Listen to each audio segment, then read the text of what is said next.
as an ummah are collectively facing a crisis that is unparalleled in the history of Islam. There is no other period in our history that is equivalent to the period that we have now. And the greatest reason for that is mass communication. The reason that we are threatened now, unlike any other time, is the power that the kuffar now have in their hands to attack the Muslims in the hearts of their own homes.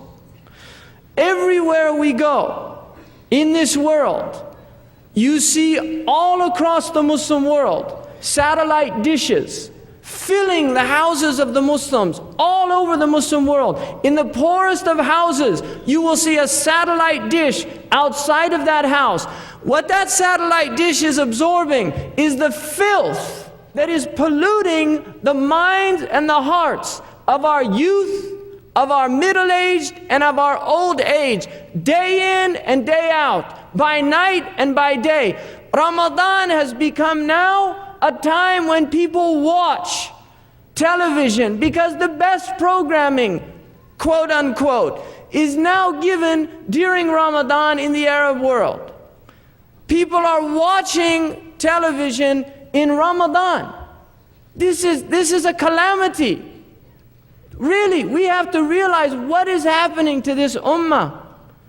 The massive impact, the massive power, because it is power. There is a power in the ability to influence the minds of people. We have let the devil into our front rooms, into our bedrooms, and open it up and allow the devil to raise our children, to teach our women, to corrupt their hearts. Really, it's something extraordinary.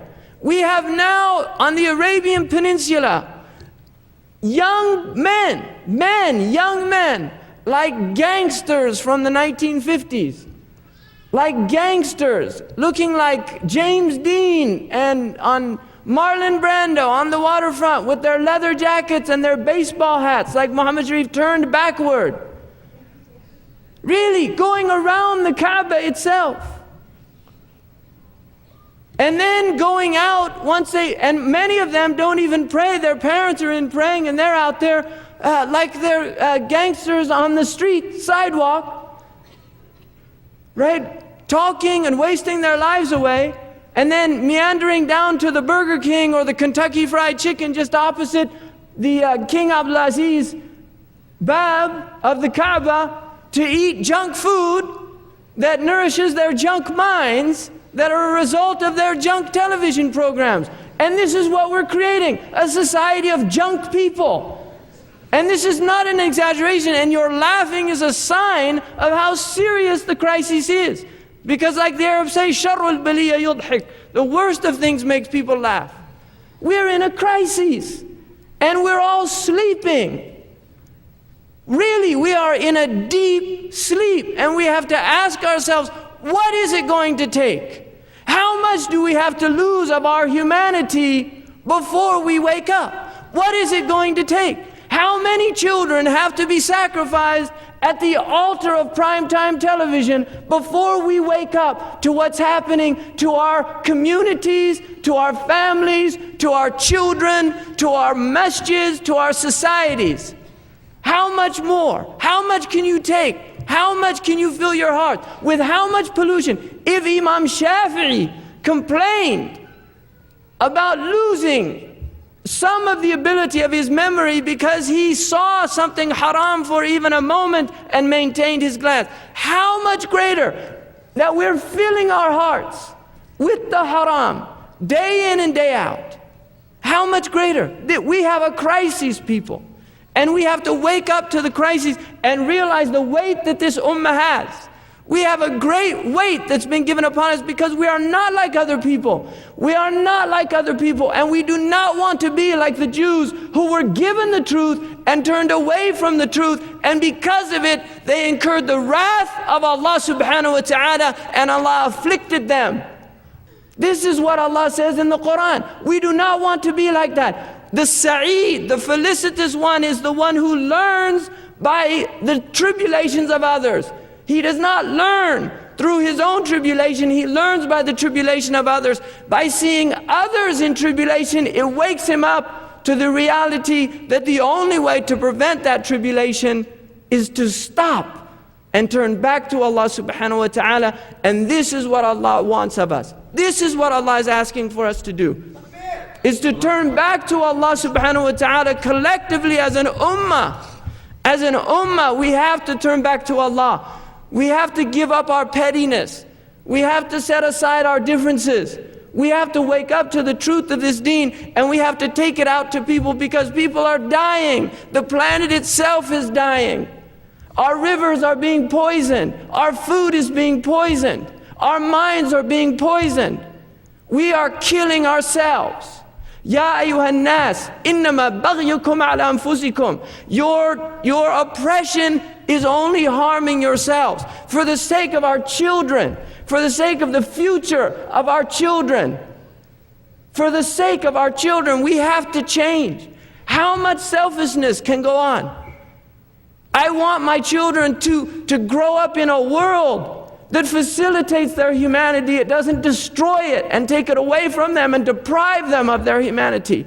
It's their birthright to become human beings, to become real people, not to become junk people that spend their lives in trivialized malls, buying junk goods to fill their junk lives.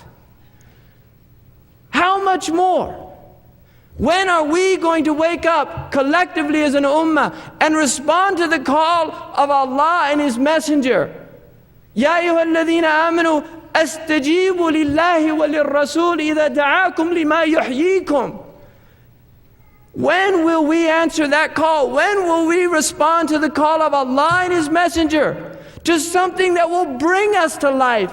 The implication in the ayah is, as long as we do not respond to Allah's call and to the Messenger of Allah's call, we are dead people. Our hearts are dead. Our lives are dead. And our society is a society of death. It's a society that celebrates the death of the spirit in giving life to the lowest pursuits of humanity. This is the death of the soul, because the soul can only be brought back to life by recognizing why it was created, for what it was created, and then setting out and striving to achieve that goal, recognizing that we will have shortcomings, that we will make mistakes, that those mistakes are part of our humanity, that Allah subhanahu wa ta'ala knows those mistakes because He created us to make mistakes so that we could turn to Him and He could in turn turn to us and forgive us. And this is why we were created. We were created to respond to our ubudiyah to Allah subhanahu wa ta'ala. And the only way that a slave feels its ubudiyah, its servanthood to Allah subhanahu wa ta'ala, is in its abject nature. It is in its subjugation to Allah subhanahu wa ta'ala that occurs by doing wrong and then desiring the atonement, desiring to reconnect with one's true nature. And this is why we were given wudu. What a gift, the gift of wudu.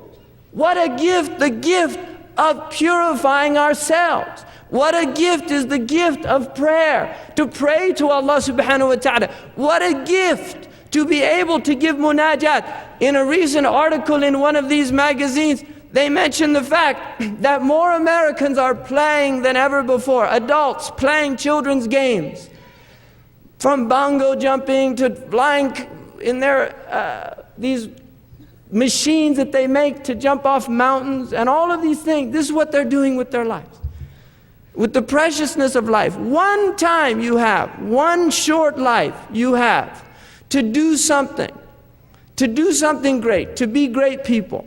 One short span. Why are they doing all of these things? They say to relieve the stress of their lives, just to taste for one instant, to have an adrenaline rush, to feel alive. That's all they're trying to do.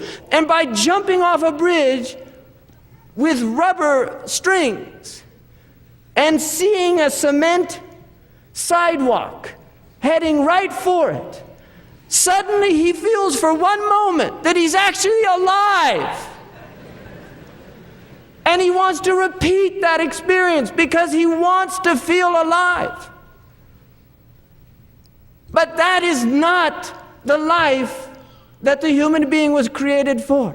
It's not through adrenaline rushes. It's not through the rush of heroin penetrating your brain. It's not through the rush of cocaine snorted. It's not through the rush of jumping out of an airplane skydiving. It's not through the rush of being in an emergency room doing cardiac resuscitation. Those aren't the things that will make you feel alive. The only thing that will make you feel alive is to become a slave of the hayy, to become a slave of the living who never dies. And this is the challenge of the human being. And this is what we have to wake up to.